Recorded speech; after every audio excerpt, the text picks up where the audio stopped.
Welcome to our channel. நீங்கள் பார்க்க போகிறது வந்து கருணக்கிழங்கு. சில பேர் கருணக்கிழங்குன்னு சொல்லுவாங்க, சில ஊரில் சேனக்கிழங்குன்னு சொல்லுவாங்க. அதோட வந்து கிரேவி. இது வந்து 2 டேபிள் ஸ்பூன் எண்ணெய் ஊற்றி கடுகு, சீரகம், வெந்தயம், 2 காஞ்ச மிளகாய் போட்டிருக்கேன். கருவேப்பிலை,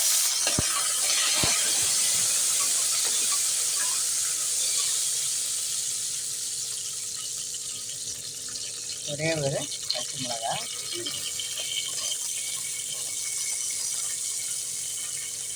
வெங்காயம்,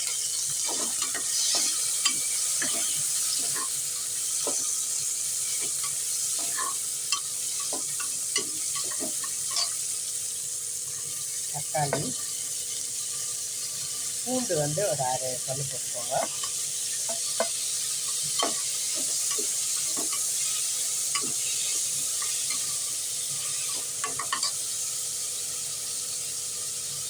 கொத்தமல்லி,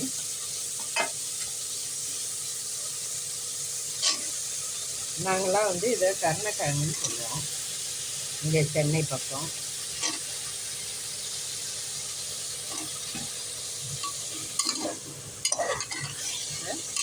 கொஞ்சம் நல்லா வதங்கட்டும்.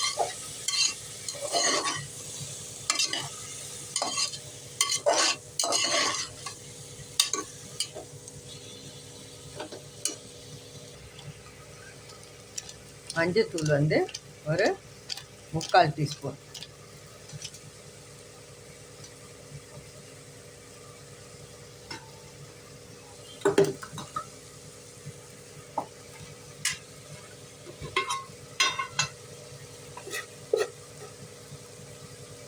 இது வீட்டில் அரைச்ச தனியாத்தூள்.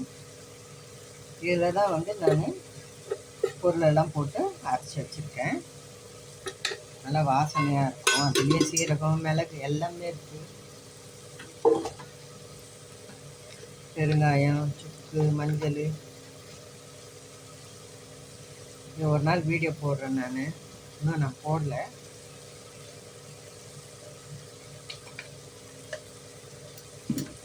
சால்ட்டு, மிளகாத்தூள் வந்து ஒரு 2 டீஸ்பூன் போட்டு.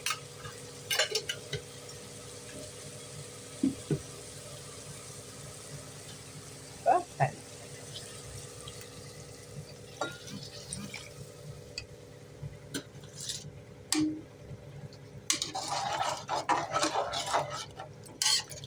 இது வந்து சிம்மில் வச்சு நல்லா கொதிக்க விட்டு வேக வச்சு எடுக்கலாம். இல்லை நீங்கள் இது போட்டு சவுண்டு போட்டு எடுக்கிறதுனாலும் எடுக்கலாம். ஈஸி குழம்பு ரெசிபி. இது வந்து பேச்சுலர்ஸ் எல்லாம் நல்லா அழகாக செஞ்சு சாப்பிடலாம். ரொம்ப நல்லாயிருக்கும். இது புளி ஊற்றி தேங்காய் ஊற்றி செய்யலாம். ரொம்ப நல்லாயிருக்கும். இதுக்கு நான் எதுவும் போடலை, இப்படியே தான் இறக்கிட போகிறேன்.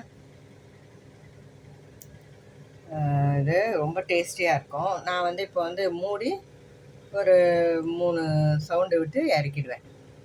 இந்த குழம்பு ரெடி ஆகிடும். டேஸ்டியாக ரொம்ப நல்லாயிருக்கும். இதுக்கு ஆப்டாக வந்து பீன்ஸ் ஊசிலியோ, பீன்ஸ் பொரியல், கோஸ் பொரியல், பீட்ரூட் பொரியல், கேரட் பொரியல், இதெல்லாம் ரொம்ப ஆப்டாக இருக்கும். நல்லாயிருக்கும். நீங்களும் வந்து செய்து பாருங்கள். செய்து பார்த்துட்டு எப்படி இருக்குதுன்னு சொல்லுங்கள். இவ்வளோ தான். இதுக்கு எல்லாத்தையும் போட்டுட்டு மூடி சவுண்டு போட்டணும். புளி வேணும், புளி டேஸ்ட் வேணுன்றவங்க கொஞ்சமாக ஒரு நெல்லிக்காய் சைஸை கரைச்சி விட்டுக்கோங்க. ரொம்ப அதுவும் வந்து டேஸ்டியாக இருக்கும். சில பேர் வந்து கொஞ்சோண்டு வெல்லம் போடுவாங்க. அது போடுறதுனால கொஞ்சம் போட்டாலும் அதுவும் நல்லா டேஸ்ட்டாக இருக்கும். நான் இன்றைக்கி எதுவும் போடலை. இதுதான் வந்து இது ரெசிபி. இன்றைக்கி வந்து பார்த்துட்டு எப்படி இருக்குதுன்னு செய்து பாருங்கள். பார்த்துட்டு எப்படி இருக்குதுன்னு சொல்லுங்கள், கமெண்ட் பண்ணுங்கள். இப்போ வீடியோ பிடிச்சிருந்தா லைக் பண்ணுங்கள், ஷேர் பண்ணுங்கள், எங்கள் சேனலை சப்ஸ்கிரைப் பண்ணுங்கள். தேங்க்ஸ் ஃபார் வாட்சிங்.